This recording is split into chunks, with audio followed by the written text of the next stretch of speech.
The great Stoic philosopher Epictetus once said, "Associate with those who elevate you, individuals whose presence draws out your finest qualities." You've probably heard the saying, "You're the average of the 5 people you spend the most time with." Well, today we're going to explore that idea. Through a Stoic lens we will discuss the 7 types of people who can derail your progress in Stoic philosophy and why it's crucial to reconsider your friendships with them. Before we begin, I would appreciate it if you would like the video to help me continue spreading the Stoic philosophy.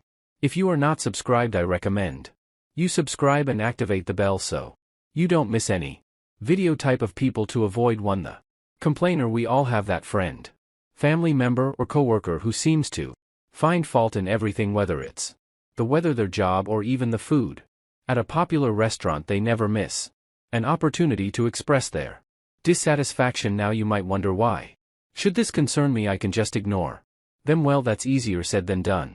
Consistent exposure to such negativity has a draining effect on your mental well-being. It's akin to a leaky faucet, slowly depleting your reservoir of emotional energy. Stoicism teaches us to focus on actionable solutions instead of dwelling on problems. For example, imagine you're collaborating on a project with someone who is a perpetual complainer.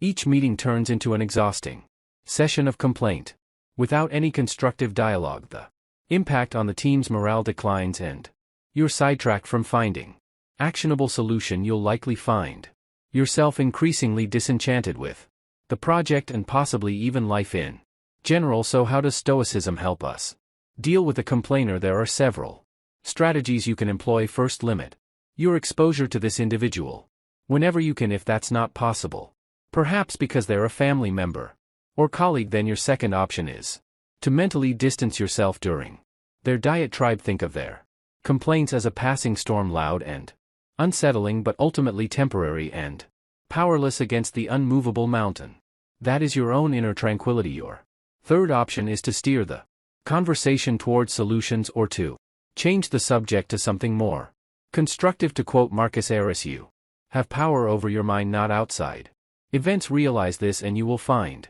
strength. This timeless Stoic wisdom encourages us to guard our mental peace, diligently ensuring that the negativity from chronic complainers doesn't deviate us from our icy path of resilience and virtue. Type of people to avoid: 2. The drama magnet. Imagine you're navigating your life as if it were a ship sailing through calm waters, but then you encounter the whirlpool known as the drama magnet. This individual seems to have an unending series of crises, conflicts, or controversies, and like a whirlpool, they have an unsettling ability to suck you into their vortex of chaos. You might initially find yourself attracted to the drama magnet's energy, mistaking it for passion or excitement. However, you'll soon realize that being in their sphere is like navigating a ship through a storm, exhausting and dangerous. What makes dealing with drama magnets so tricky is that their crisis can often feel like your own. Their chaos is infectious, and you might even find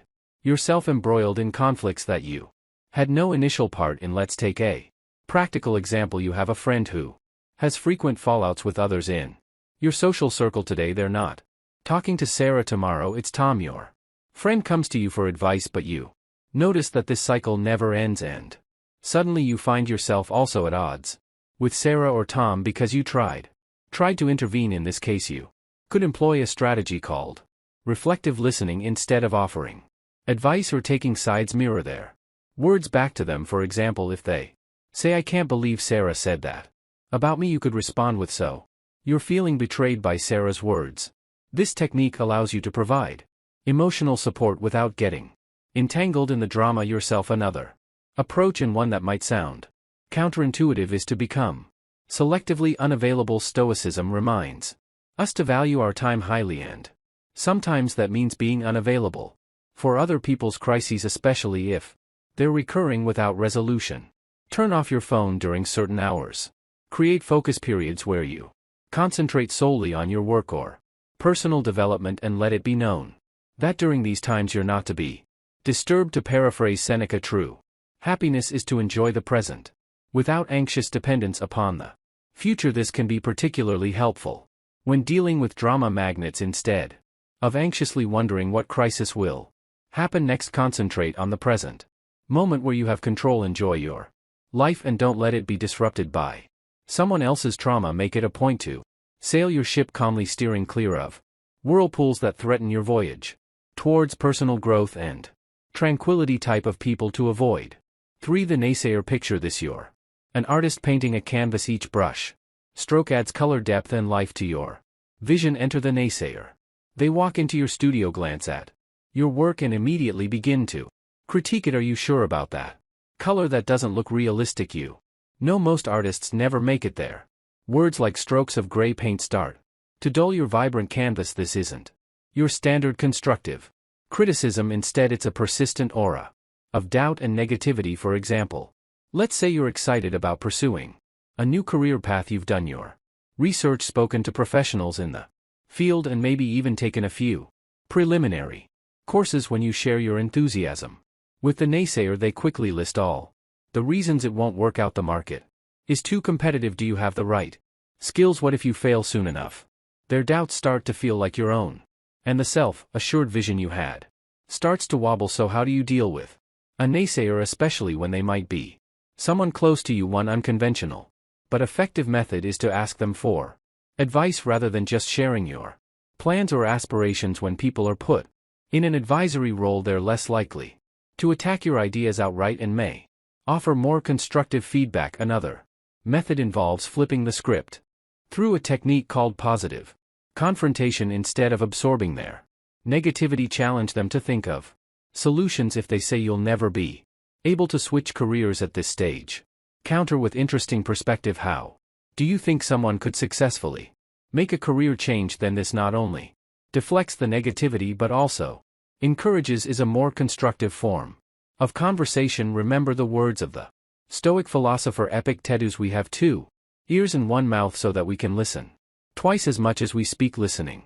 doesn't mean absorbing everyone's negativity. It means discerning valuable input from mere noise. When the naysayers start to cloud your canvas with their shades of doubt, take a step back. Type of people to avoid. For the victim, imagine life as a game of chess with each player having the same pieces and the same goal: to checkmate the opponent's king. You think strategically, make some sacrifices, and take some risks, but the victim blames the board, the pieces, or even their opponent for every poor move they make. In their eyes, they're perpetually in checkmate, not because of their choice, but because of some external force working against them. Their narrative is a never-ending tale of woe, with themselves cast as the helpless protagonist. While it's crucial to acknowledge that some people face genuine hardships and systemic issues, the victim we're discussing uses their prédicament à permanent excuse, refusing to take any responsibility for their actions or lack thereof. You might find yourself entangled in their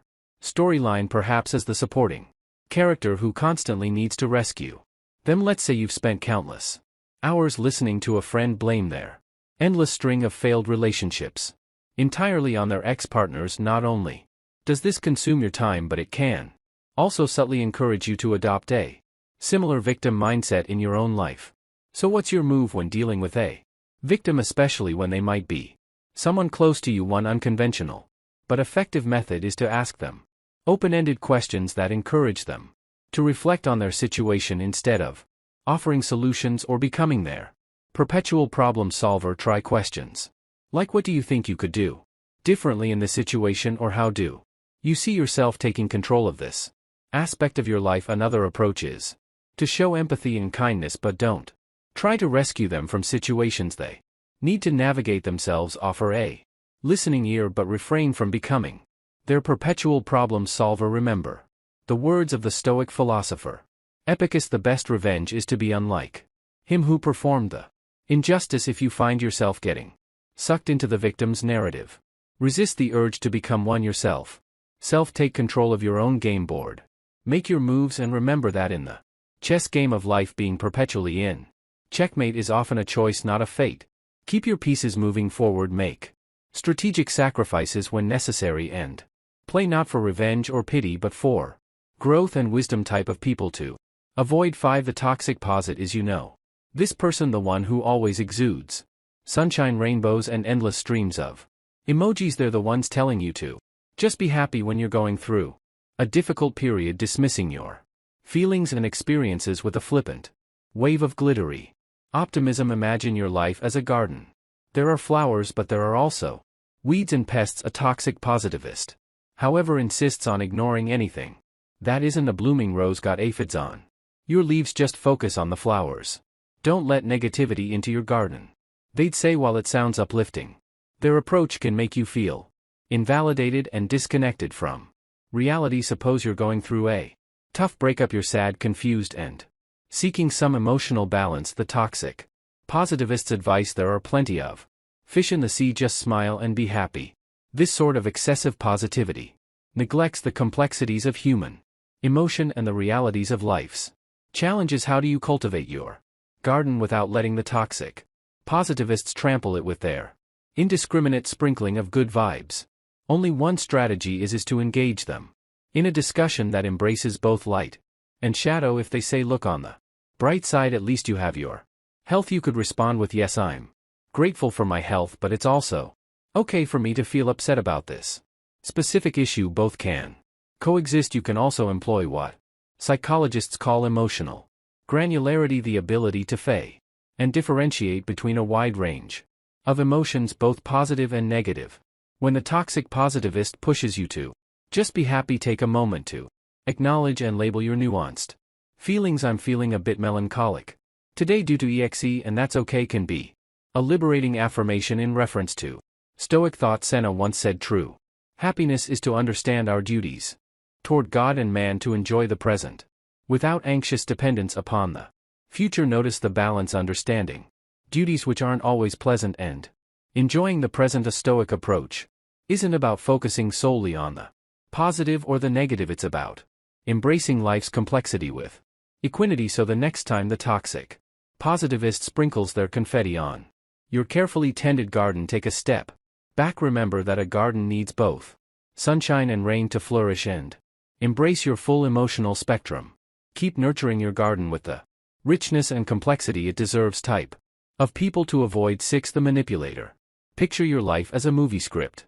You're the main character and you have an idea of how your story should unfold, where the twists are, who your allies and mentors are, and what your final act looks like. Enter the manipulator, the shadowy producer who subtly rewrites your script without you even realizing it, until one day you find your storyline has veered off course. The manipulator is skilled in the art of emotional or psychological maneuvering. They might use flattery, guilt trips, or even deceit to steer you in a direction that benefits them. You might have a friend who always manages to get you to pay for dinner by saying something like, you know, I've been having a rough month and you're so successful it wouldn't mean much to you, but it would make my day better. Over time you find that your generosity has been taken advantage of, but calling them out feels uncomfortable because they framed it as a favor to a friend in need. Handling a manipulator can be a tricky business. One method to counteract their tactics is what some experts call fugging. This technique